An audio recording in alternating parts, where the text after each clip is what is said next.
Ensuite, nous aurons aussitôt la première conférence. Le conférencier est déjà là. Après la première conférence, il y aura la deuxième conférence qui devrait intervenir à 9h30. Il y aura un petit décalage. Ensuite, un temps d'échange. À partir de 10h15, c'était prévu. Échange, questions-réponses, suivi de la pause. De travail en équipe sur les orientations à prendre aujourd'hui et pour la suite. Le carissé interviendra en principe à 12h avec l'archevêque, s'il n'est pas empêché. Suivi de casse-croûte et l'envoi en mission. Voilà notre programme. L'équipe de liturgie, vous pouvez nous aider à démarrer la journée par la prière.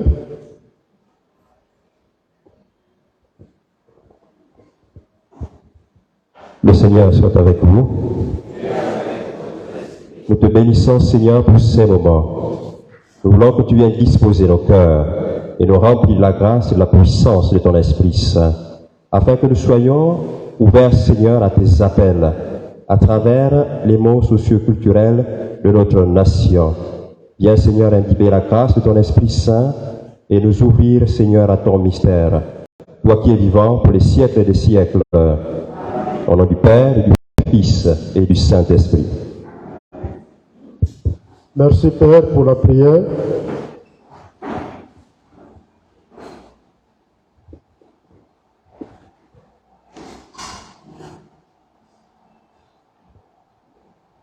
Bon. On devrait inviter les conférenciers à prendre place, mais celui qui se déplace encore. Bon, nous patientons le temps qu'ils reviennent. Comme nous ne pouvons pas les présenter à son absence, il faut qu'ils soient là.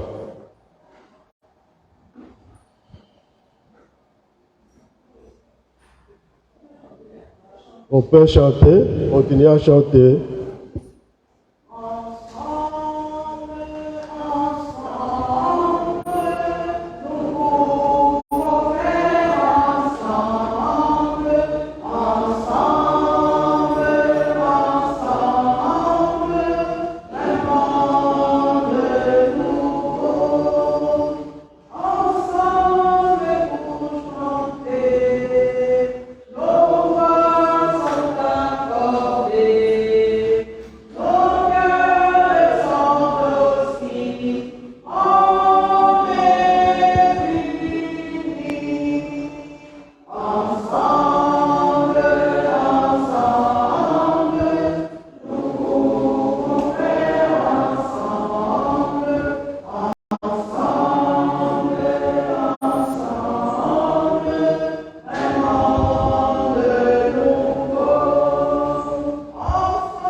Merci, le conférencier est là. Nous le prions de prendre place.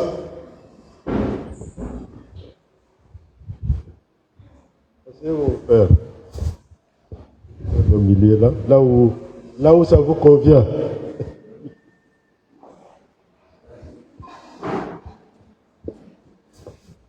Donc nous avons le père Elvis Elengabeka. Il est prêtre de la congrégation du Saint-Esprit, donc spiritain. Il a fait sa formation en philosophie, en théologie, en exégèse, en langue et civilisation de l'Orient ancien, en lettres classiques et en archéologie. Tout ça, c'est au grand séminaire Brottier, ainsi qu'à l'Institut catholique de Paris et à l'Université catholique d'Afrique centrale à Yaoundé, à Strasbourg et à Jérusalem. C'est vraiment l'esprit ça. Concernant les fonctions, il a été successivement au Scholastica de Spiritain près de Yaoundé comme professeur, également à l'Université catholique d'Afrique centrale, à l'École théologique Saint-Cyprien, à l'Institut de théologie et de pastorale pour les religieux, et il continue à intervenir comme professeur invité à l'Institut œcuménique de théologie au Maroc et à l'Université catholique d'Afrique de l'Ouest Abidjan, ainsi qu'à l'Institut catholique européen des Amériques en Martinique. Il a exercé plusieurs fonctions. Comme recteur et comme directeur de la revue scientifique. Il appartient aussi à quelques sociétés savantes, notamment l'Association des théologiens africains, l'Association panafricaine des exégètes catholiques, ainsi que l'Association catholique française pour l'étude de la Bible. Depuis une vingtaine d'années, il fréquente régulièrement la Guadeloupe et la Martinique pour servir l'approfondissement de la foi par les conférences et à travers les médias.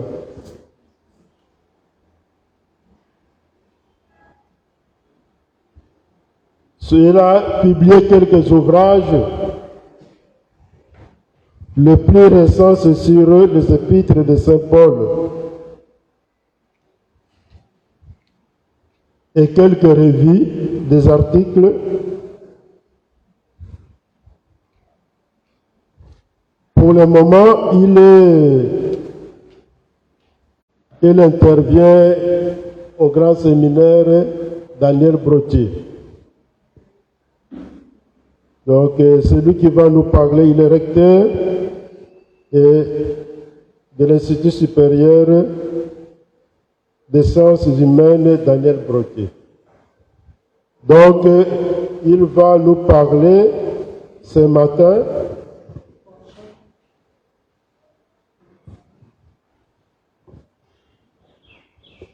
sur les fondements bibliques de la paix, de la justice, du bien commun et de la fraternité sociale. Père, vous avez la parole.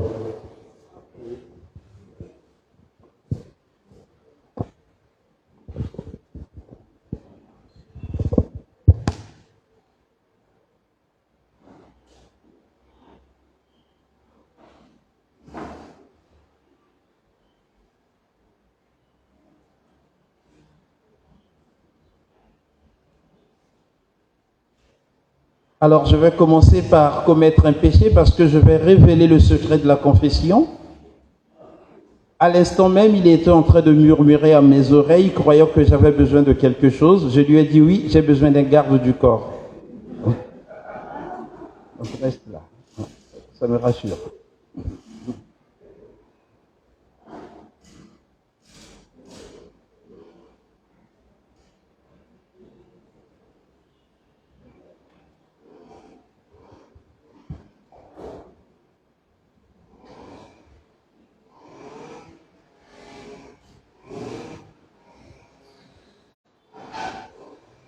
Chers amis, je prends la liberté de vous adresser la parole étant debout et j'aimerais consacrer les premiers mots de mon intervention à la politesse.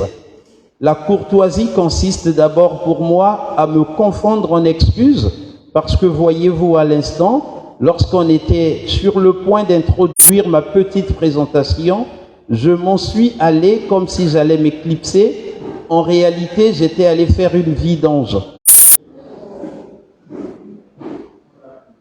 Et pour continuer à honorer la politesse, j'aimerais maintenant me confondre en remerciements, en exprimant ma reconnaissance envers les personnes qui m'ont généreusement associé à cette belle aventure. Et les organisateurs, les organisatrices m'ont demandé de prendre la parole ce matin sur les fondements bibliques de la justice, de la paix. Et je ne sais pas si je vais honorer le contrat. En tout cas, j'ai l'intention de vous parler du bénéfice de la corruption.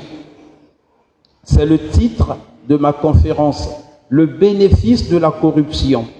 Et pour donner du contenu à cette étiquette, je fixe les yeux sur un personnage du Nouveau Testament. Il s'agit de Zachée, le publicain en chef.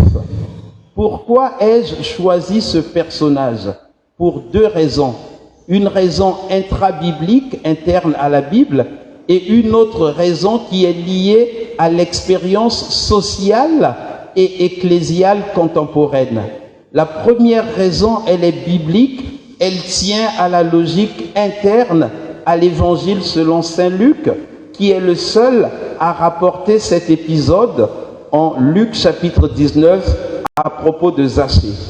Luc a la réputation d'être un évangéliste qui valorise les exclus. Il leur attribue des rôles très importants. Et on va voir en quoi l'exclu qu'est Zachée, corrompu par réputation, peut nous enseigner en matière de justice, de paix et autour de toutes les vertus sociales dont nous nous voulons promotrices et promoteurs. Ça, c'est la première raison. L'autre raison, je disais, elle est liée à l'expérience sociale et ecclésiale contemporaine. Vous savez, l'enseignement social de l'Église, quoique théorique, s'expérimente de manière concrète à travers plusieurs formes d'engagement. Et un des engagements où se vit la doctrine sociale de l'Église, ce sont les mouvements d'action catholique. C'est une tribune d'expression éloquente de la doctrine sociale de l'Église. Et ces mouvements d'action catholique se réfèrent, ou plutôt portent, divers secteurs de la vie de l'Église et de la vie sociale. Par exemple, le monde économique est représenté dans ce champ de la mission par un groupe d'action catholique que l'on appelle le parcours Zachée. Parcours Zachée. Donc Zachée peut être considéré comme un personnage biblique sur lequel nous pourrions construire, fonder, voilà le mot, il est dans le titre, fondement, fonder notre conviction et notre action pour une société plus fraternelle, plus juste, plus pacifiée, plus équitable, plus équilibrée, bref, meilleure. Si vous êtes d'accord avec ça, j'aimerais vous dire ceci. J'ai parlé enseignement social de l'Église, et l'enseignement social de l'Église, c'est quoi? C'est simplement ce que l'Église enseigne officiellement, suivez-moi, en matière d'écologie, en matière d'économie, en matière de société, en matière de politique. Ces 4 éléments sont en réalité les 4 stations du parcours que je vous propose. J'ai dit écologie, j'ai dit économie, j'ai dit social et j'ai dit politique. Sur ces 4 domaines, en quoi Zaché est-il intéressant pour le Gabonais d'aujourd'hui? De quelle manière la figure qui était réputée corrompue peut-elle devenir édifiante pour le Gabonais d'aujourd'hui en matière d'écologie, en matière d'économie, en matière de société et en matière de politique? Ça va? Hein? Ça ne va pas? Non, il faut que ça aille, parce que après ici, je dois aller à la chapelle faire une prière pour dire à Dieu, je n'ai perdu aucun de ceux qui m'ont confié, sauf ceux qui se sont perdus parce qu'ils étaient distraits pendant que je parlais. Il faut que ça aille. Donc, premier point, je l'ai annoncé, l'intérêt de Zaché en matière écologique. Vous avez bien l'histoire en tête. Jésus est en train de traverser la ville de Jéricho. Il s'arrête. Non, il ne s'arrête pas. Il y avait à Jéricho un homme nommé Zaché. Il était le chef des publicains. Il était riche. Il voulait voir Jésus, mais il ne pouvait pas le voir du milieu de la foule parce qu'il était de petite taille, juste un peu comme moi. Alors, il a couru en avant, il a grimpé sur un sycomore, et lorsque Jésus arrive à ce niveau, il lève les yeux, il le voit et dit, Zaché, descends. Aujourd'hui, il faut que j'aille résider dans ta maison. Zaché descend vite, et il accueille Jésus avec joie. Que se passe-t-il? Les gens murmurent. Retenez bien ce mot. Murmure. C'est comme le nom des restaurants. Hein. Les gens murmurent, et quand ils murmurent, qu'est-ce qui se passe? Il va quand même avec Jésus, et Jésus dit, aujourd'hui le salut est arrivé pour cette maison. Réaction de Zaché qui est debout. Seigneur, voici que je vais donner la moitié de mes biens aux pauvres. Et si j'ai fait du tort à quelqu'un, je vais réparer 4 fois plus. Et réaction de Jésus, le Fils de l'homme est venu chercher ce qui était perdu. Fin de l'histoire. Donc c'est avec ces éléments que je vais meubler les 4 parties que j'ai annoncées. La première, c'est l'écologie. L'écologie est représentée dans le texte par le végétal et le domestique. Le végétal, c'est l'arbre nommé sycomore. Le domestique, c'est la résidence de Zaché. Qu'est-ce qui se passe? Il y a là, on peut aussi parler d'écologie à propos de la foule. Qu'est-ce qui se passe? Il y a là 3 éléments. Un élément qui est la finalité, le point d'arrivée, c'est la maison. Et 2 éléments qui font concurrence, l'arbre et la foule. Concurrence pourquoi? Parce qu'il y a des éléments qui aident et il y a des éléments qui empêchent. Ce qui empêche, c'est la foule. Ce qui aide, c'est l'arbre. Donc tout le travail écologique consiste à repérer dans notre environnement des éléments à éviter, à contourner, parce qu'ils parasitent notre relation à Dieu, parce qu'ils nous empêchent d'accueillir Dieu chez nous et de nous appuyer sur des éléments qui dynamisent, qui propulsent, qui donnent de la vigueur à notre volonté de voir Jésus. Ça, c'est à propos de l'écologie. Regardez bien le jeu dans le texte entre l'opposition de la foule et la facilitation de l'arbre pour permettre à Jésus de résider chez Zachée. Qu'est-ce que j'ai dit? Jésus chez Zachée. Essayez de prononcer cette phrase 10 fois. Ah, vous avez vu? C'est périlleux, ma révérende. Le deuxième point, c'était sur le plan. Merci beaucoup. Vous êtes d'excellents auditeurs et auditrices. Je vous félicite. L'économie, on n'en parle pas directement dans le texte. Les éléments économiques arrivent dans le cadre de la présentation de Zachée, lorsqu'on dit de lui qu'il est douanier, qu'il est publicain, qu'il travaille aux impôts, lorsqu'on dit qu'il a dit qu'il va partager sa richesse et qu'il va réparer ses torts. En réalité, ce qu'il faut voir dans le texte, c'est l'occasion. Qu'est-ce qui donne à Zachée l'occasion de parler économie? C'est le désir de voir Jésus. Au début du texte, qu'est-ce qu'on dit? Il cherchait, soulignez ce verbe, à voir Jésus. À la fin du texte, qu'est-ce qu'on dit? Le Fils de l'homme est venu chercher. Est-ce que vous voyez que c'est le même verbe? D'un côté, l'homme Zachée cherche Jésus. De l'autre côté, Jésus cherche Zachée qui fait partie des personnes à sauver. Vous voyez, l'économie se trouve ici au carrefour de ces deux recherches. La recherche, volonté de voir. Dans l'évangile, qui veut voir Jésus? C'est Hérode. Le jour où il avait assassiné Jean-Baptiste, il était content parce qu'il voulait voir Jésus. Et à la Passion, qu'est-ce qu'on dit? Quand on lui a apporté Jésus, il voulait voir Jésus tellement il avait entendu parler de lui. Si on changeait d'évangile, Jean chapitre 12, on dit que les Juifs voulaient voir Jésus. Zachée participe à la soif messianique de tout le peuple en voulant lui à son tour voir Jésus. Et c'est lorsqu'il veut voir Jésus qu'arrive l'économie. Donc l'économie dans ce texte est greffée à la spiritualité.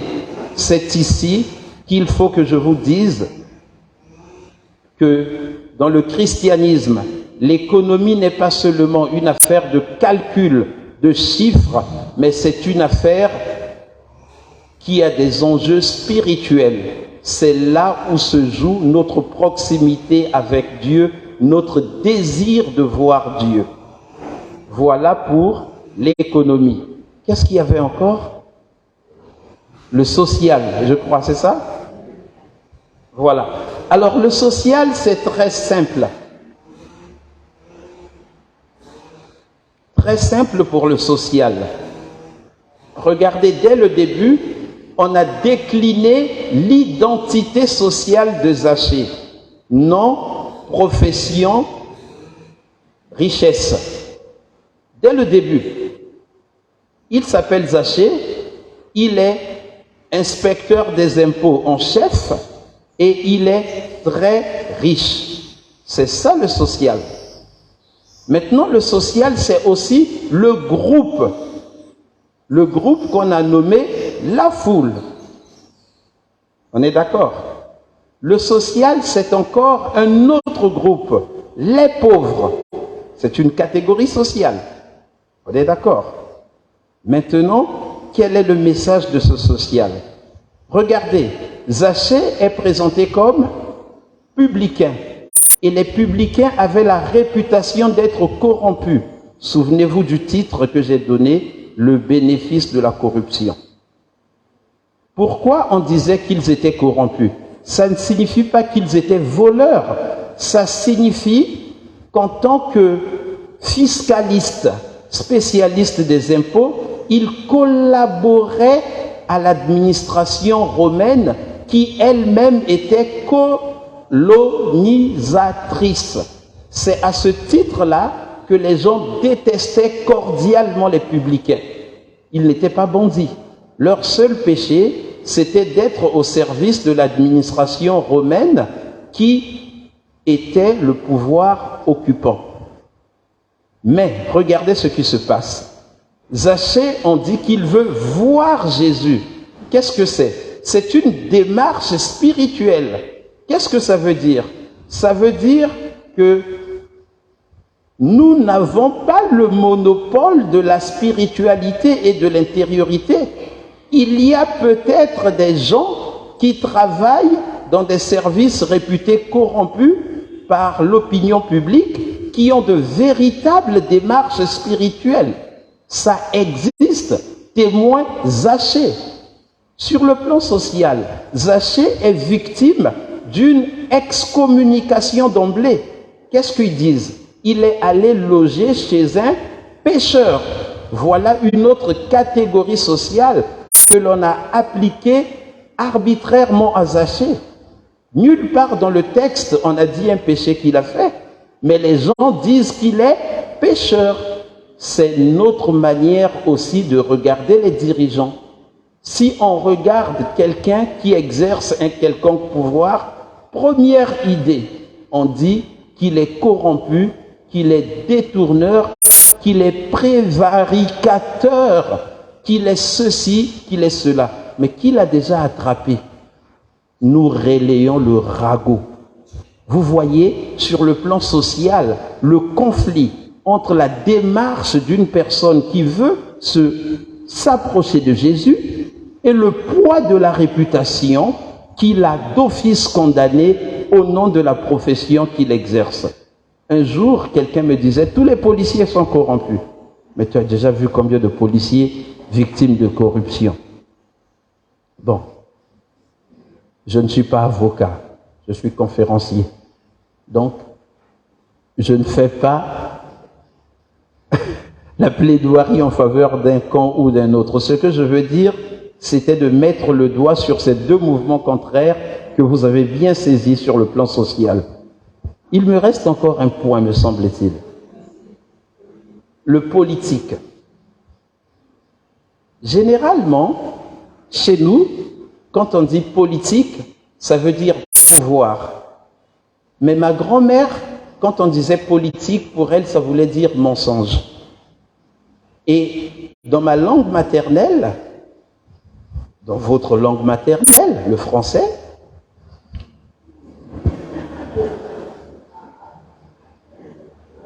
pardonnez-moi si je me suis trompé. Lorsqu'on dit « je lui fais la politique », ça peut presque vouloir dire que je veux le rouler dans la farine. Je veux le jongler, je veux lui dire des choses, mais ça ne m'engage à rien. Hein, je veux faire des promesses un peu électoralistes comme ça, mais ça ne m'engage à rien. Alors, ici, pour sentir la valeur, le poids politique du texte, je dirais qu'il est direct et indirect. Le côté direct, c'est qu'on parle d'une ville, la ville de Jéricho. Et dans la langue du Nouveau Testament, quand on dit ville, on dit police. C'est police qui a donné politique. Donc la manière de vivre dans la cité. Et cette manière de vivre dans la cité, pour sentir ça, il faut regarder la comptabilité de Zachée. Quand il fait les comptes avec Jésus, qu'est-ce qu'il dit? Si j'ai extorqué, si j'ai pris quelque chose de force à quelqu'un, je vais le restituer. Vous savez d'où ça vient? 2 Samuel chapitre 12, le verset 6. Mais je vous rappelle tout le texte. Nathan va voir David. 2 hommes habitaient dans une ville, politique. Luc chapitre 19, Zachée, ça se passe où? Dans une ville. 2 hommes habitaient dans une ville. L'un était riche, l'autre était pauvre. Est-ce que ces 2 catégories sont dans notre texte? Oui. Il y a riche, Zachée, et il y a les pauvres à qui il rend justice à la fin. Le pauvre avait une seule brebis, le riche avait beaucoup de brebis. Vous connaissez l'histoire.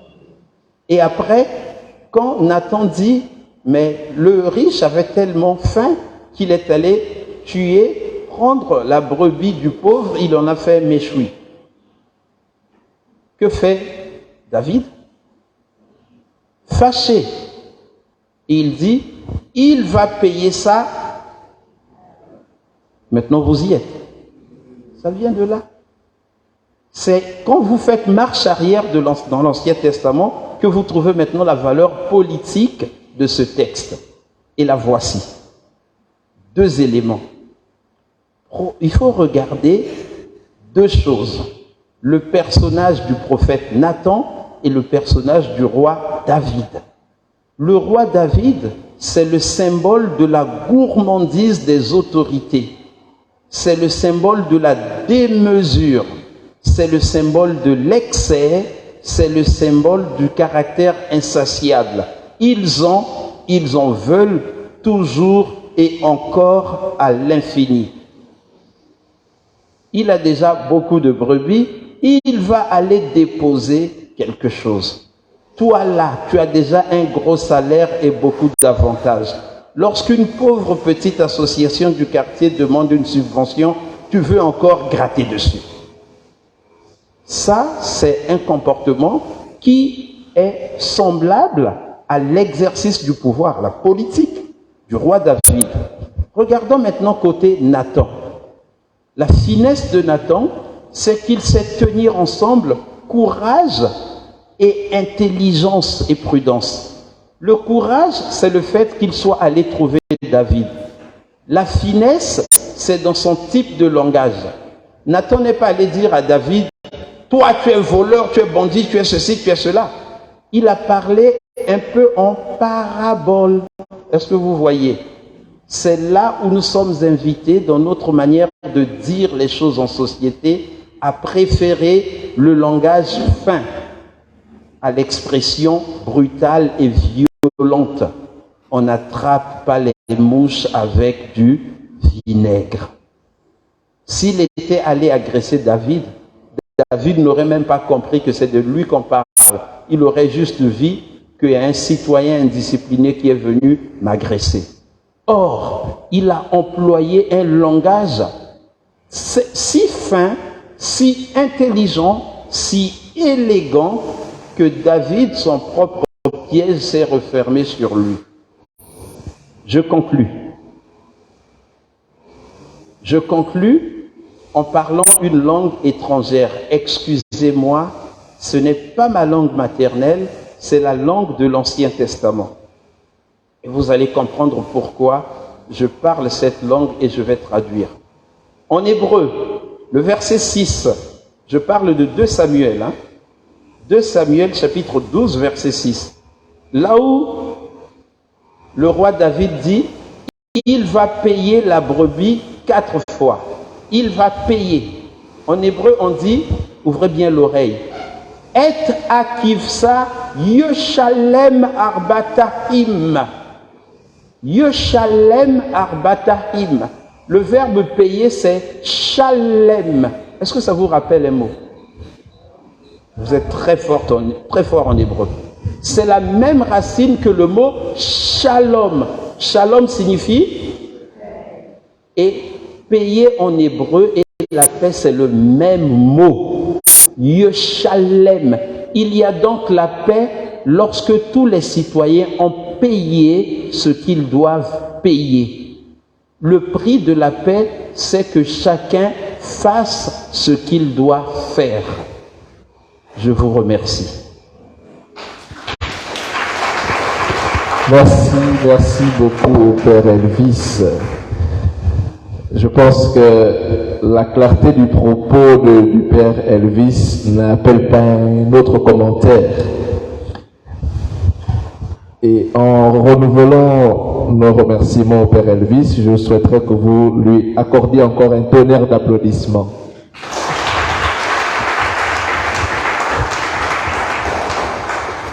Alors, le Père Elvis nous a entretenu sur le bénéfice de la corruption.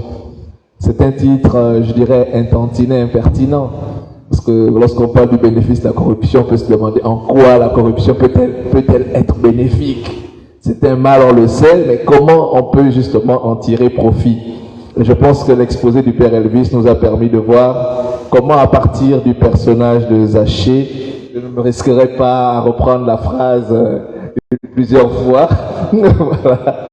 Comment, à partir de ce personnage bien connu de la Bible, dont le récit est apprécié et aimé par tous les chrétiens, tous les lecteurs de la Bible, comment on peut justement arriver à saisir 4 moments importants de notre vie en société? Et pour nous résumer rapidement ce que le Père nous a partagé, il s'est appuyé sur l'enseignement social de l'Église, autrement dit sur la doctrine sociale de l'Église, en indiquant que à partir d'un certain nombre de concepts, à partir d'un certain nombre de thématiques, nous avons la possibilité de voir ce que l'Église nous enseigne sur l'organisation et le fonctionnement des sociétés. Les 4 moments forts à retenir, ou les 4 thématiques, sont l'écologie, l'économie, la société et la politique. Ces moments nous permettent de nous interroger, finalement en lien avec le personnage de Zachée, comment ce personnage-là peut-il être intéressant ou saisissant pour nous Gabonais aujourd'hui. À partir de cette interrogation, le Père nous invite donc à rentrer de plein pied dans les différents axes de son intervention. En commençant par l'écologie, il indique que dans le texte qui fait référence à l'épisode entre Jésus et Zachée, je préfère le dire calmement pour éviter que je m'en mêle, il y a donc l'idée d'un arbre sycomore et de la résidence, donc le côté domestique. Et dans cette approche écologique, ce qu'il faut retenir, c'est que nous devons, nous en tant que chrétiens, en tant que Gabonais aujourd'hui, repérer dans la société les différents éléments qui finalement paralysent notre relation à Dieu, pour les mettre de côté et voir dans la société également, dans notre environnement, les éléments par contre qui concourent à nous rapprocher davantage de Dieu. Ce que l'on peut retenir sous l'angle écologique. Au plan économique, la thématique économique est abordée de façon indirecte, je dirais, parce que dans la présentation qui est faite du texte, on nous indique que Zachée est un douanier, est un publicain, un collecteur d'impôts, et dans cette relation à Jésus, il y a un verbe important que le Père Elvis nous demande de retenir, c'est le verbe chercher. D'un côté, on dit que Zachée cherchait à voir Jésus, et de l'autre, on dit que le Fils de l'homme est venu chercher. Donc le verbe chercher ici s'inscrit finalement au carrefour de la perspective économique, au sens où cette perspective nous invite à greffer, d'accord, l'économie à la question spirituelle, qui n'est pas forcément un lien souvent établi, mais le Père Elvis nous fait remarquer que l'économie repose ou nous invite à identifier ou à analyser des enjeux fortement spirituels. Au plan social, il est parti de l'identité sociale de Zachée, son nom, sa profession et sa richesse, pour nous donner à voir que dans la perspective sociale de ce texte ici, ce qu'il faut retenir, c'est que il y a d'un côté une collaboration entre l'administration romaine qui était considérée comme colonisatrice, et c'est de ce rapport que les collecteurs d'impôts ont avec l'administration romaine qui a fait en sorte qu'ils aient une réputation de corrompus. Or, il indique que aucune preuve n'a été apportée pour dire que, par exemple, Zachée a été corrompu. C'est donc une invitation ici à regarder différemment les dirigeants de notre société, à regarder différemment ceux qui occupent des responsabilités et dont on a le sentiment qu'ils sont tous corrompus. Ici, on va dire qu'il y a un conflit entre la démarche d'une personne qui travaille au bien de l'équilibre social et le poids de la réputation du métier ou de la catégorie sociale à laquelle il appartient. Au plan politique, pour finir, il est revenu sur l'idée que la politique signifie le pouvoir, même si dans l'entendement ordinaire, cela renvoie davantage au mensonge. Mais en repartant à l'origine du mot police, notamment avec la ville de Jéricho, il nous fait remarquer que la police, c'est finalement la manière de vivre dans la cité. L'exemple tiré de Samuel et en perspective avec le texte de Zachée nous donne à voir que le personnage de Nathan et le personnage du roi David sont deux personnages tout à fait différents.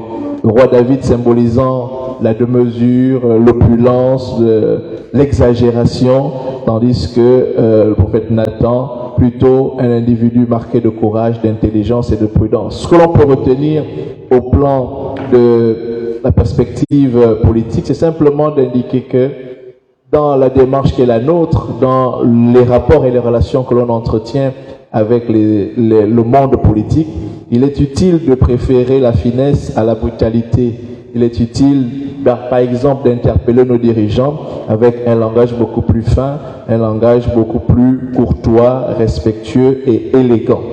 La conclusion de son exposé est une conclusion qui nous a appris que finalement, pour tous ceux qui sont adeptes du feu et qui saluent les gens avec le shalom, ils ont appris aujourd'hui que shalom, la paix est liée fortement au verbe payer. Et j'ai envie de prendre un exemple dans notre pays, l'histoire politique.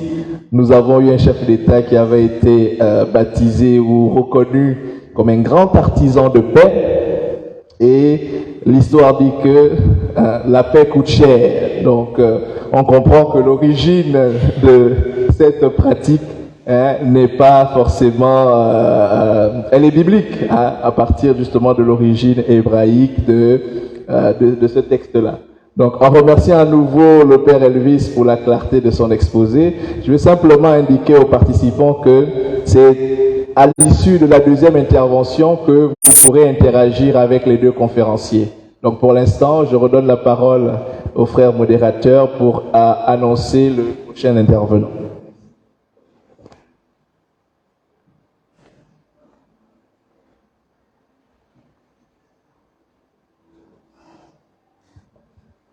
Nous prions au deuxième conférencier de prendre place.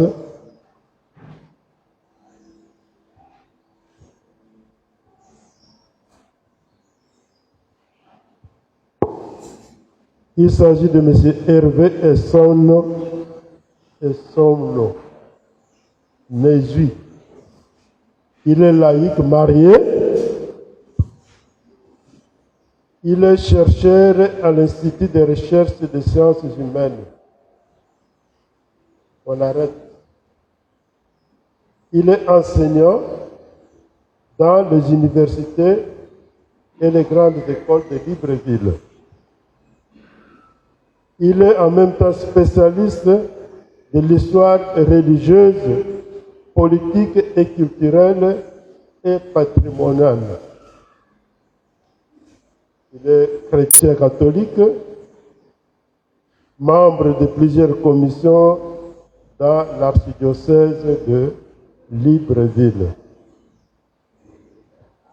Il va nous parler sur le défi de la sauvegarde de la maison commune, de la dignité des personnes et de la protection des personnes vulnérables, qui est un chemin de synodalité dans les contextes gabonais.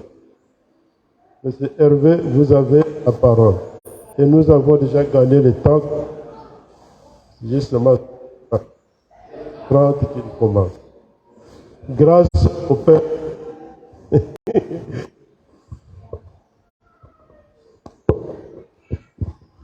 Bien, je vous remercie et je vous adresse mes salutations. Pour une première fois, je vais rester collé à mon texte. Le thème personnellement m'est apparu très pertinent, au point que, contraire à une tradition universitaire, lorsqu'on a une conférence ou une communication à faire, on fait un plan avec des idées détaillées et on rédige après, bien entendu, après l'interaction. Mais le thème étant apparu très important à titre personnel, j'ai bien voulu rédiger quelque chose et que je vais bien entendu par la suite améliorer parce que je compte finalement publier les éléments que je vais vous annoncer. Alors, dans l'introduction, je dis donc qu'à l'occasion des premières journées sociales catholiques, il nous a été demandé d'animer une conférence portant sur le défi de la sauvegarde de la maison commune de la dignité des personnes, de la protection des personnes vulnérables, un chemin de synodalité, le contexte gabonais. La formulation d'une telle thématique permet de comprendre un aspect de la marche ensemble pour la paix, la justice et la fraternité sociale, qui du reste est le thème des présentes journées. Le thème de notre communication, tel que formulé, permet d'énoncer 3 expressions ou concepts qui sont nécessaires à son analyse. On retrouve maison commune, dignité des personnes et protection de la personne, et puis chemin de la synodalité. L'articulation de ces 3 expressions permet d'établir un lien indéniable portant sur un cadre de vie avec des individus qui vivent un cheminement ensemble ou qui cheminent ensemble.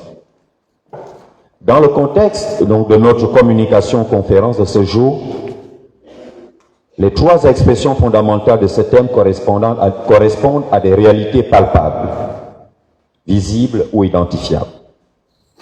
D'abord, la maison commune. Et vous le constaterez dans le texte, maison commune. Le Gabon comme une maison commune, l'Église également comme une maison commune. Oui, le Gabon est une maison commune avec ses habitants, les forêts, la faune, les fleuves, les activités politiques, économiques, l'organisation sociale. Et dans cette maison commune qu'est le Gabon, il y a bien entendu des habitants, c'est-à-dire des personnes qui ont la dignité, dont la dignité repose sur le respect physique, psychologique et l'intégrité morale. Nous le savons, pour ceux qui sont adeptes de l'histoire de l'Église catholique est présente au Gabon depuis un peu plus de 175 ans. Et depuis bientôt 2 ans également, comme toutes les églises du monde entier, l'Église catholique qui est au Gabon est engagée sur le chemin de la synodalité. Donc disons-le, le chemin de la synodalité est un cadre idéal pour bâtir le vivre ensemble dans la maison commune, que ce soit la maison commune qu'est l'Église, que ce soit la maison commune qu'est le Gabon. La trame donc de réflexion de notre communication de ce jour consiste à comprendre en quoi le chemin de la synodalité sur lequel est engagée notre Église locale peut contribuer à la construction de la maison commune qu'est l'Église, à la maison commune qu'est le Gabon, bien entendu sur la question essentielle qu'est la dignité de la personne et la protection des personnes vulnérables. La mise en œuvre donc d'une telle problématique, bien entendu c'est la mienne, c'est comme ça que j'ai formulé la problématique de ma communication, exige d'éclaircir certaines expressions qui sont déjà énoncées au concept, d'identifier les défis donc de la sauvegarde de la maison commune qu'est le Gabon, en lien bien entendu avec la maison commune qu'est l'Église, mais aussi de montrer en quoi le chemin de la synodalité permet de relever le défi de la sauvegarde de la maison commune. Premièrement, nous commencerons par les définitions et puis le défi de la sauvegarde de la maison commune, de la dignité de la personne, la protection des personnes vulnérables au niveau du Gabon. Quelques éléments définitionnels pour essayer d'éclaircir ces mots qui nous sont parfois communs, mais qui peuvent nous paraître également lointains. Parlons d'abord de la maison commune. L'expression maison commune séduit, il faut le reconnaître. Alors, elle désigne un espace qui appartient à tous, autant pour moi, tant pour notre planète que pour les institutions publiques ou associatives, ou encore pour l'Église, avec ses différentes paroisses, ses différents diocèses. Il faut également le reconnaître que c'est le pape François qui a redonné de la vigueur à cette expression. Dans l'encyclique Laudato Si, qui est très connue. Donc, l'expression maison commune figure 12 fois avec une récurrence du mot maison commune dans ce texte. Au sens habituel également, la maison commune fait penser, la maison, simplement dit, fait penser à un toit et une protection, ainsi qu'à une chaleur matérielle et humaine. La maison, donc la maison commune, est donc le foyer où l'on restaure le corps et l'esprit. C'est le lieu de la vie où l'on est heureux de se retrouver avec des amis, des parents, des frères, des sœurs. Dans la culture gabonaise, par exemple, la maison commune, c'est généralement le corps de garde, le mbanja, le nzimba. Là-bas, généralement, c'est le lieu de la palabre, le lieu de l'échange, le lieu de discussion et de partage de toutes les décisions. Parfois aussi, c'est un lieu de loisir. La maison est caractérisée souvent par le qualificatif commune, c'est-à-dire qui ouvre à tous les êtres vivants, qui s'ouvre à tous les êtres vivants. La maison commune est pour tous, au-delà des frontières géographiques, sociales et humaines, un élément fondamental. Que ce soit la nature, le village ou la ville, ce lieu, c'est-à-dire la maison commune, permet à chacun d'être chez lui. Chacun prend soin et peut accueillir l'autre, faisant en sorte qu'il trouve sa place dans cette maison. La maison commune, Gabon, présente une analogie avec l'Église. Notamment, elle peut être considérée comme un ensemble communautaire, où les gens vivent la fraternité et l'union du genre humain, parfois en relation avec Dieu pour certains, notamment pour ceux qui croient. Donc, sur la base de cette analogie, nous retrouvons deux éléments en ce qui concerne la maison commune. La maison commune n'est pas un lieu définitif dont on serait propriétaire. Et c'est du reste le pape François qui le rappelle dans Evangelium Gaudium et dans Maurice Laetitia. L'espace court le risque d'être figé ou cristallisé. Le temps ordonne les espaces, les éclaire et les transforme en maillons d'une chaîne en constante croissance, sans chemin de retour.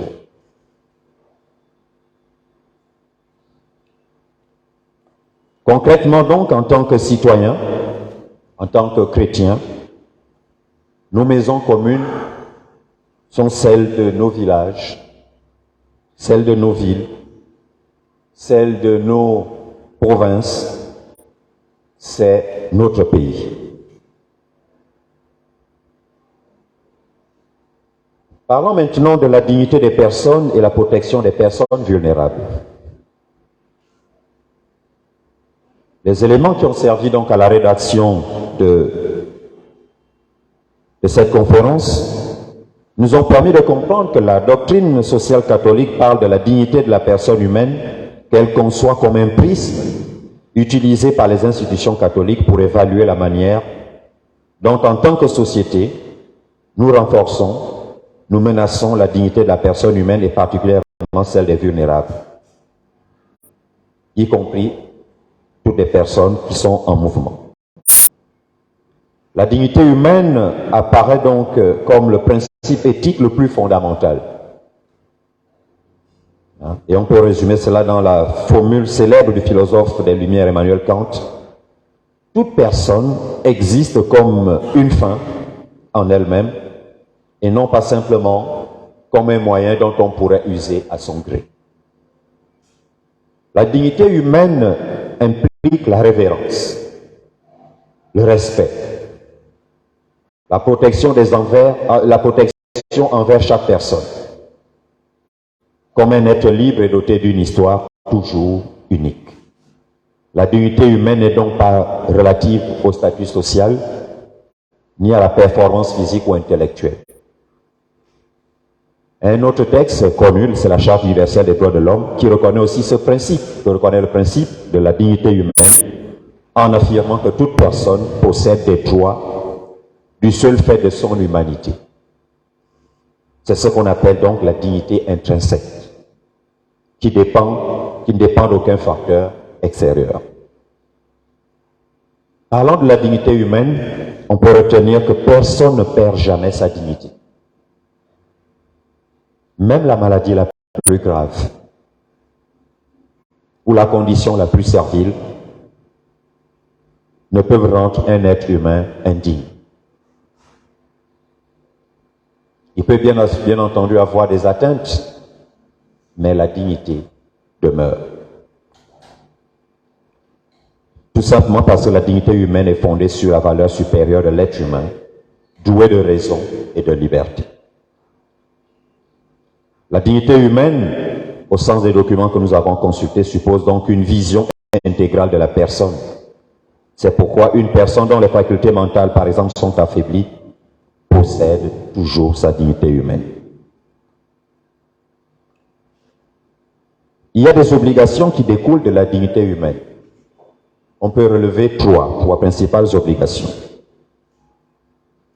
L'obligation de préserver la vie des personnes et d'en assurer la sécurité. L'épanouissement humain de toute personne, de lui reconnaître une personnalité unique et une participation à la communauté. Et troisièmement, la troisième obligation, c'est de faire preuve de la compassion dans les moments de difficulté et de détresse. Voici les difficultés, les obligations de la dignité humaine. Dans ce premier point, nous avons essayé également de relever les défis de la maison commune au Gabon. Nous préférons parler de la maison commune qu'est le Gabon, qui est notre pays. Les défis de la sauvegarde de la maison commune au Gabon, à travers la dignité et la protection des personnes, lorsque l'on regarde l'histoire, la sociologie, l'anthropologie, portent sur un certain nombre de domaines d'usage, à savoir l'éducation, la santé, le droit à la justice, l'économie, la sécurité, la morale et l'écologie. L'objectif, à travers ce que je vais dire bien entendu tout de suite, n'est pas d'établir une grille exhaustive. Nous allons tout simplement énumérer un certain nombre de questions qui touchent directement à la dignité des personnes et à la protection des personnes vulnérables dans notre maison commune qu'est le Gabon. Je les ai énumérées vraiment pêle-mêle, telles que ça venait pendant que je rédigeais. Il y a les difficultés globales, générales et particulières du système éducatif gabonais, du pré-primaire à l'université, sans frein à la dignité humaine et à la protection des personnes vulnérables. L'inadéquation, formation, emploi. C'est une réalité. La problématique du chômage, lorsqu'on croise les chômeurs. Les difficultés du système de santé. Les difficultés d'accès aux soins de santé. Les inégalités devant la loi. L'impartialité de certaines décisions de justice. La privation de certaines libertés fondamentales. La paupérisation croissante et toujours croissante, allais-je dire, du monde rural. Des questions comme le revenu des foyers, le panier de la ménagère, ces éléments touchent à la maison commune, perturbent la maison commune et touchent à la dignité des personnes. Les violences urbaines, le vol, les larcins, les agressions, tous ces phénomènes touchent à la dignité humaine. Les crimes dits rituels. Tous les phénomènes qui avilissent l'homme et tuent la vie. L'avortement, l'homosexualité. Tous ces éléments. Le conflit homme-femme. À moins d'être aveugle ou de mauvaise foi, les quelques difficultés que nous avons énumérées ci-avant sont au cœur donc de la sauvegarde de la maison commune qui est le Gabon et mettent en mal la dignité des personnes et la protection des plus vulnérables. La liste est très longue, vous pouvez vous-même la détailler et nous comptons sur vous justement pour la détailler pour ceux qui s'intéresseraient à ces questions. La deuxième partie de notre conférence, de notre communication, porte sur le contexte de la mise en œuvre de la maison commune, du respect de la dignité humaine, de la protection des personnes sur le chemin justement de la synodalité. Nous voulons, à travers ce que nous allons dire, contribuer à une réflexion pour aider le chrétien catholique au Gabon à relever le défi de la sauvegarde de la maison commune, de la dignité des personnes et la protection des plus vulnérables, justement sur ce chemin de la solidarité. Alors, pour cela, nous avons, à partir de l'expérience justement du vécu de la synodalité au Gabon, nous sommes membres de la commission archidiocésaine et nous vivons personnellement ce chemin de la synodalité. Le chemin de la synodalité apparaît comme un socle intéressant pour sauvegarder la maison commune, la dignité et la protection des personnes au Gabon. Très actuel, car l'expression est à la mode dans le contexte gabonais, le chemin de la synodalité revêt donc plusieurs aspects caractéristiques qu'il puise essentiellement dans les documents émis par Rome, mais bien entendu aussi sur les expériences vécues sur le terrain au niveau du Gabon. Nous pensons donc que pour relever le défi de la sauvegarde de la maison commune, de la dignité et la protection des personnes, surtout les plus vulnérables au Gabon, le chemin de la synodalité apparaît comme un atout pour le chrétien. Premièrement, le chemin de la synodalité au Gabon est un moment pour vivre une expérience spéciale de la diversité. Le chemin de la synodalité au Gabon apparaît donc comme, au Gabon bien entendu, donc les deux maisons communes, l'Église et le Gabon, apparaît donc comme une occasion pour expérimenter toujours et davantage notre unité dans la diversité. En effet, l'unité de l'Église, des catholiques gabonais, comme de tous les autres, nous proclamons dans le credo, n'est pas une uniformité. Par conséquent, donc, le chemin de la solidarité n'est pas un chemin de confiscation de l'autre pour lui imposer notre propre sensibilité, notre propre manière de voir, mais c'est justement un vrai chemin où on peut expérimenter la richesse de la diversité qui témoigne de la victoire de l'amour et qui nous fait aller plus loin grâce au talent de chacun. Au niveau du Gabon, le chemin de la synodalité apparaît également comme un moment pour accueillir la grâce et la diversité dans la maison commune. Cette grâce de la diversité est d'abord exprimée en nous-mêmes. Et comme le dit donc le pape François dans la joie d'évangile, à travers ce chemin, nous découvrirons que le premier domaine où nous sommes appelés à conquérir cette pacification dans les différences, c'est notre propre intériorité, notre propre vie, toujours menacée par la dispersion dialectique. Avec des cœurs brisés en 1000 morceaux, il sera difficile de construire une authentique paix sociale. Il s'agit donc là de lutter contre la diversité, les tensions par lesquelles le chrétien catholique au Gabon peut être porté comme, que le chrétien catholique au Gabon peut porter comme des fardeaux. Le chemin de la synodalité, troisièmement, au Gabon apparaît aussi comme un moment pour surmonter les difficultés dans la maison commune. En effet, dans l'Église comme dans la société, il faut surmonter les polarisations. L'expérience synodale le montre au niveau du Gabon. Il ne s'agit pas de les nier, mais plutôt de les recevoir dans une perspective d'unité pour sauvegarder la maison commune, pour préserver la dignité humaine. Et pour cela, nous pensons que le chrétien gabonais doit avoir en mémoire que nous ne choisissons pas, nous ne nous cooptons pas entre chrétiens ou entre Gabonais, mais nous nous recevons de Dieu qui nous appelle personnellement et nous convoque en peuple pour édifier notre Église, mais aussi construire notre Gabon. Le chemin de la synodalité, quatrièmement, apparaît comme un antidote contre la culture de l'abus en vivant tous ensemble. L'expérience synodale vécue juste à présent montre qu'il est crucial de vivre ensemble, de tous vivre ensemble, bien entendu, sous la motion de l'esprit et non selon nos logiques partisanes. Le chemin de la synodalité au Gabon également apparaît comme un moment de conversion.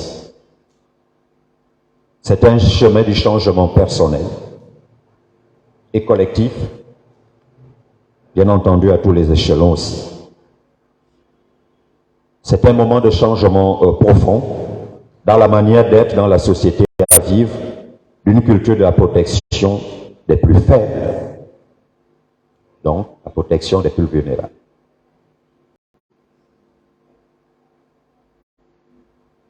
Le chemin de la synodalité, en continuité donc, est un moment de changement et qui appelle donc toujours à vivre ensemble. C'est le changement tous ensemble pour sauvegarder la maison commune, la dignité humaine et la protection des personnes vulnérables. Et cela se construit autour du mot peuple de Dieu qui s'enracine. Et puis, le Concile Vatican II au niveau du Gabon. Le chemin de la synodalité aussi apparaît comme un moment de partage avec les plus faibles et les plus vulnérables.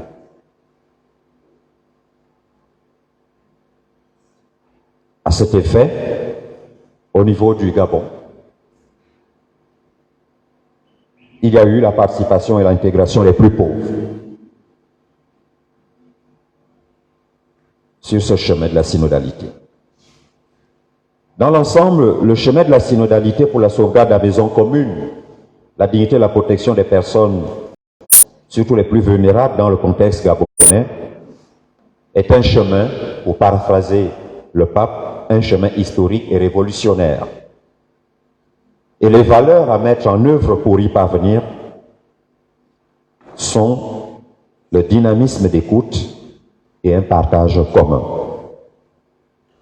Il s'agit d'une écoute et un partage qui guide la décision au nom de la vérité et la justice. Et ce dynamisme d'écoute et de partage doit s'exercer à tous les niveaux, du citoyen lambda au plus élevé.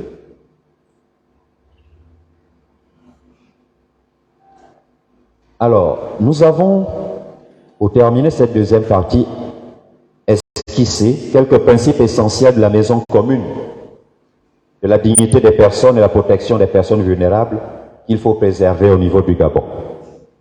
Nous les énumérons, on est beaucoup plus dans l'énumération. Il s'agit donc beaucoup plus d'un plaidoyer pour une église catholique au Gabon, au cœur de la société, pour contribuer à la construction, au défi de la sauvegarde de la maison commune. On commence d'abord par la maison commune. Les chrétiens catholiques au Gabon doivent œuvrer pour la maison commune dans laquelle les hommes luttent en faveur d'une sobriété assumée et apaisée. Pour cela, il faut que le chrétien catholique reconnaisse que l'Église catholique est le cœur du Gabon contemporain, même si le Gabon ignore son cœur. J'essaie de m'expliquer. On vous appelle comme historien, et mes premiers travaux, justement en histoire politique et religieuse du Gabon, m'ont permis de constater que le Gabon contemporain a une histoire commune. L'histoire de l'Église catholique au Gabon a une histoire commune avec l'histoire de notre pays. Les grandes articulations permettent de comprendre que les dates coïncident. Je prends un exemple. 1960, date de l'indépendance du Gabon. 1959, c'est-à-dire un an auparavant, fin du droit de la mission qui est exercé par la congrégation des Pères du Saint-Esprit. Lorsqu'on avance beaucoup plus proche de nous, nous avons 1990, où l'Église a joué un rôle fondamental. En ce qui concerne la maison commune, le chrétien catholique doit intégrer que l'Église catholique est coextensive au Gabon. L'Église catholique est une force dans la maison commune qu'est le Gabon. Cela implique également, quatrièmement, en ce qui concerne la maison commune, que les chrétiens catholiques doivent garder la foi et sauvegarder la création au niveau du Gabon. les chrétiens catholiques doivent affirmer eux-mêmes que l'Église est une maison commune présente dans la société gabonaise. En s'appuyant sur les documents du Concile Vatican II, l'Église experte en humanité, l'Église catholique est experte également en connaissance de l'homme gabonais et de la société gabonaise. Le chrétien catholique, pour relever le défi de la sauvegarde de la maison commune, doit contribuer à la transfiguration du Gabon en Jésus-Christ. L'évangélisation, comme dès le départ avec Monseigneur Jean-Rémy Bessieux, pour implanter la civilisation de l'amour et arracher à Satan la race méprisée. L'Église catholique peut contribuer donc à relever le défi de la maison commune à travers son organisation, son unité et sa diversité. Cela permet donc d'examiner en profondeur les qualités de l'Église présente aux quatre coins de la maison Gabon. Et en m'appuyant sur les écrits, par exemple, de Joël Benoît d'Honorio, qui présente l'Église sous multiples facettes, société prophétique, mystique, spirituelle, hiérarchisée, structurée. L'Église catholique apparaît donc, à travers son organisation, son unité, sa diversité, comme une société complète. En ce qui concerne maintenant la dignité de la personne, la protection des personnes les plus vulnérables, le chrétien catholique doit intégrer que la raison et la religion ont besoin l'une de l'autre.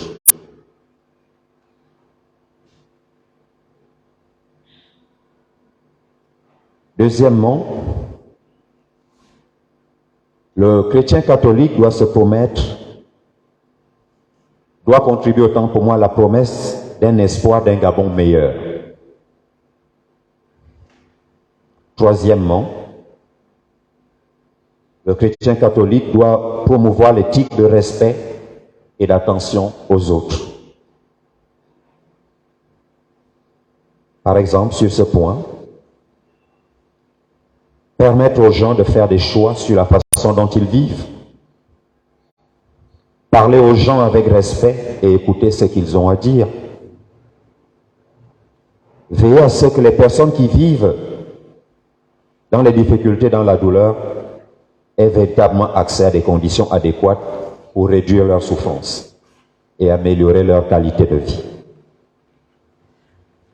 Respecter l'espace personnel des individus, la vie privée, la confidentialité et les renseignements personnels.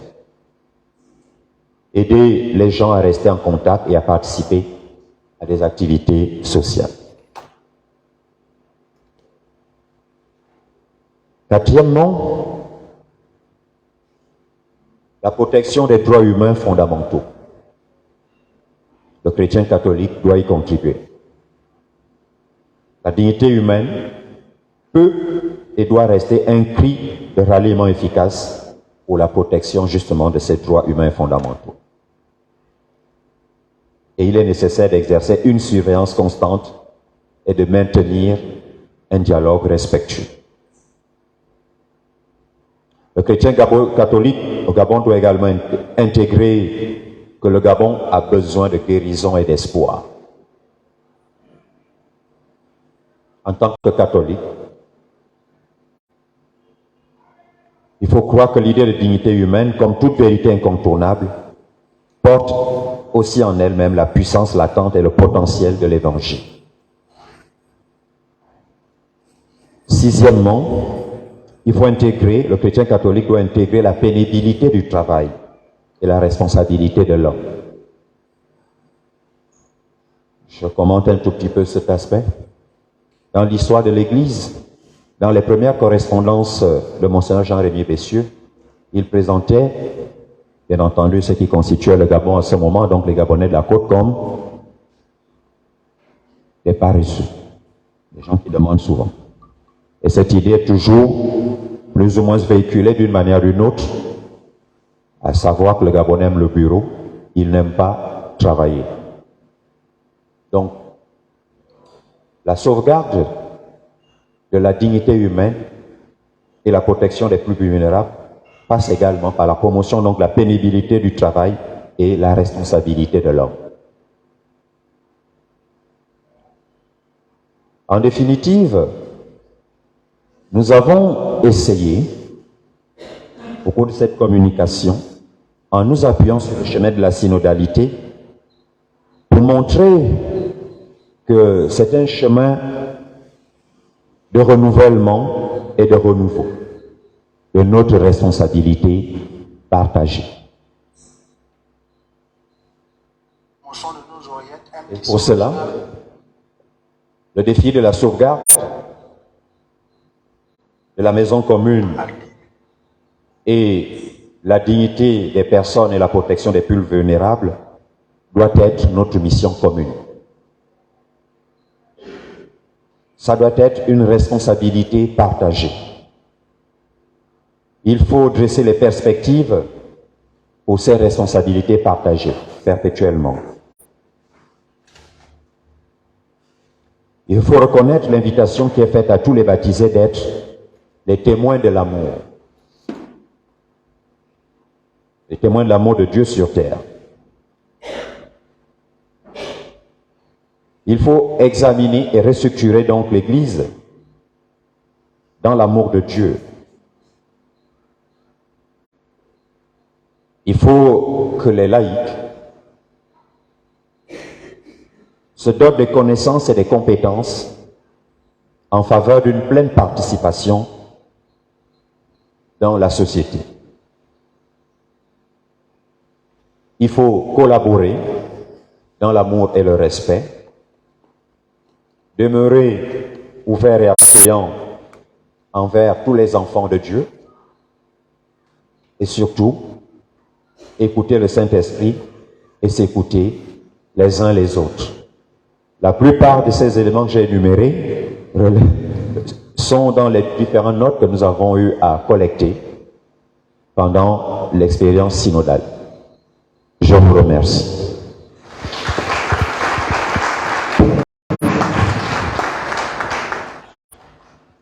Merci au Dr Hervé Sonou-Mesui pour son intervention.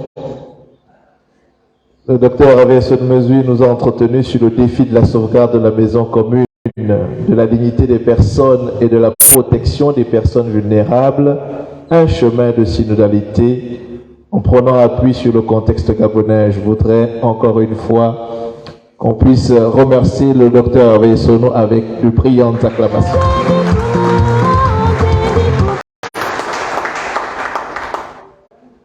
Après donc avoir écouté cette deuxième intervention, nous pouvons retenir que cette intervention était articulée autour d'un questionnement fondamental. En quoi le chemin de la synodalité peut-il contribuer à la construction de la maison commune en tenant compte de la dignité humaine? Pour répondre à cette question fondamentale qui, de mon point de vue, articule l'ensemble de l'exposé du docteur Hervé Sonou, il s'est d'abord appesanti sur quelques éléments définitionnels, comme pour nous permettre d'avoir une idée commune et partagée de trois concepts fondamentaux de son exposé, à savoir le concept de maison commune, celui de dignité des personnes et le concept de synodalité. Sur la maison commune, un certain nombre d'éléments définitionnels nous ont été proposés, en partant justement de ce que le pape nous propose dans l'encyclique Laudato Si, qui définit donc la maison commune comme un espace qui appartient à tous, qui définit également la maison commune à partir de nos éléments culturels, en considérant que la maison commune peut être le corps de garde de chez nous, peut être le ndimba, etc., etc. Cette maison commune s'ouvre donc à tous les êtres vivants et qu'elle est un élément fondamental à la vie en communauté. Une deuxième chose à dire au niveau de la dignité des personnes, Un deuxième concept fort de son intervention, c'est de considérer que le concept de dignité des personnes est un principe éthique fondamental au niveau de la doctrine sociale de l'Église. Toute personne existe comme une fin en elle-même, pour citer Emmanuel Kant.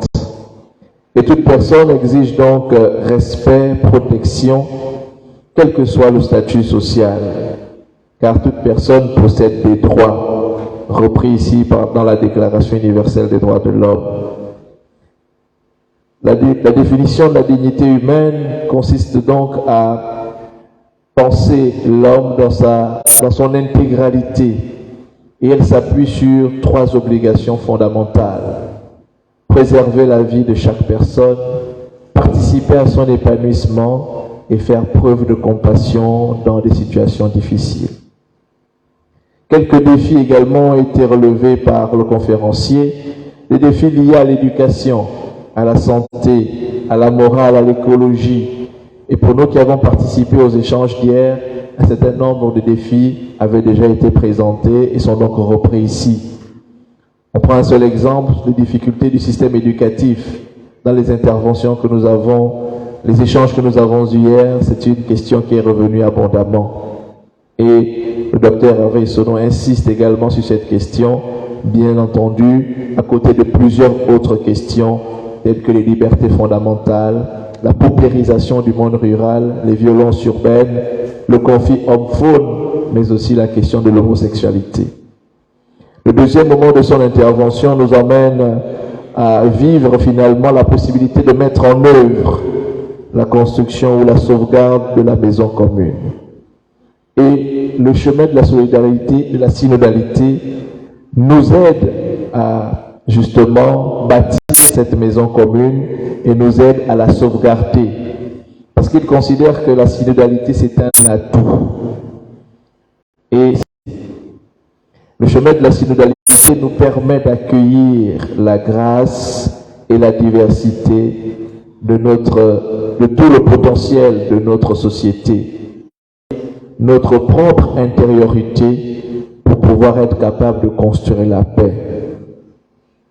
Le vivre ensemble et la conversion, le changement personnel et collectif, le partage avec les plus faibles sont des éléments clés de cette construction ou de cette sauvegarde de la maison commune. En un mot sur la question de la mise en œuvre de la sauvegarde de la maison commune, à travers l'expérience de la synodalité, on peut retenir que la synodalité nous permet de dynamiser l'esprit d'écoute et de dynamiser le partage commun. Quelques principes essentiels pour le conférencier sont à retenir. L'un des principes forts pour les catholiques, c'est d'avoir la conscience historique que le Gabon contemporain, ou alors que le cœur du Gabon contemporain, c'est l'Église catholique.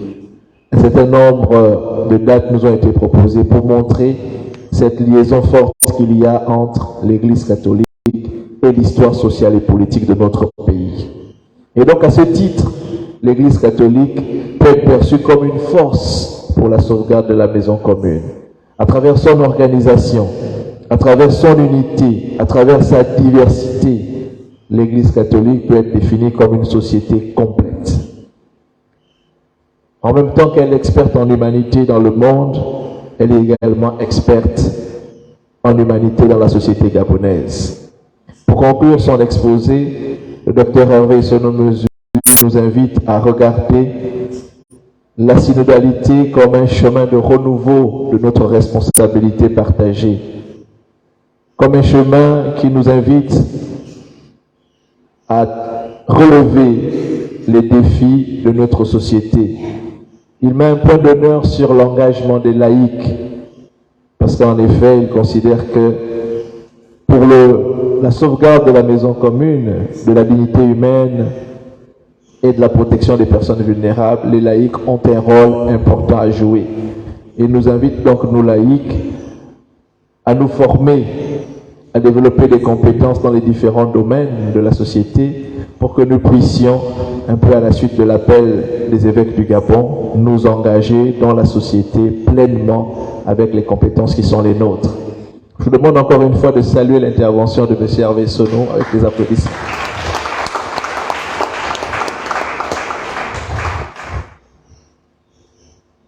Lorsque j'étais jeune, j'étais choriste, mais le poids de l'âge fait que je n'ai plus forcément... Voilà, je nous invite donc à prendre un ou deux petits chants pour permettre la transition au niveau des échanges. Donc, je n'ai pas envie de donner le micro à Madame Essonne Mesui, mais bon, si je suis obligé, ben, je le ferai. Sauf si la sœur Marie Sidonie prend le micro. Ah, voilà, très bien. Ce que j'avais pensé. Donc, elle va nous entretenir. Petite intervention.